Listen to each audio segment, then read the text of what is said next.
ফটোপিয়ার ৪ number ক্লাসে আপনাদেরকে স্বাগতম। আজকে আমরা যেটা দেখব, আজকে আমরা এই টুলটা দেখব যেটা হলো লেসো টুল বলে অনেকে। তবে এইখানে অনেকগুলা টুল আছে।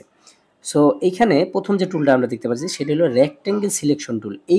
এই টুলটার এইখানে যে কয়টা টুল আছে এইগুলার কাজ হলো সিলেকশন করা কিন্তু একটা মেজারমেন্টে। যেমন রেক্টেঙ্গেল সিলেকশন টুল সিলেক্ট অবস্থায় যদি আমি এখানে ক্লিক করি, এইটা অবস্থায় আমি যদি একটা রেক্টেঙ্গেল তৈরি করি এরকম টান দিয়া, দেখবেন যে এই জায়গাটা শুধু সিলেক্ট হইছে। এটা আমি বুঝবো কিভাবে যে এই জায়গাটায় সিলেক্ট হইছে? সিলেক্ট তো আরো অনেক জায়গায় হইতে পারে বা যতটুক সে এরিয়া নিছে এই জায়গাটা সিলেক্ট হইছে এটা কিভাবে বুঝবেন? এটা যদি আমরা বুঝাইতে যাই তো আমাদেরকে ১ম এ এরকম একটা ব্রাশ নিয়ে নিতে হবে। ব্রাশ টুলটা এই ব্রাশ টুল সম্পর্কে আমরা পরে জানাবো। এই ব্রাশ টুল নিলাম। নেওয়ার পরে ধরেন ব্রাশের সাইজটা একটু বড় করলাম। বড় করার পরে আচ্ছা বড় করলাম। বড় করার পরে আমি যদি এই জায়গায় আঁকা শুরু করি, ওকে।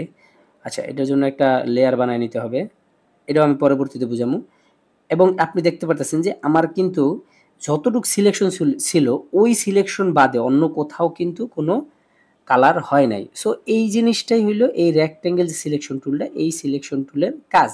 এবং এইখানে যে কয়টা সিলেকশন টুল আছে এইটার সেম কাজ। আমি যদি লেসো টুলে আসি, আচ্ছা এই সিলেকশনটা আগে বাদ দিই। লেসো টুলে আসি, এই যে লেসো টুলটা, লেসো সিলেক্ট যেটারে বলে, এই যে লেসো সিলেক্ট।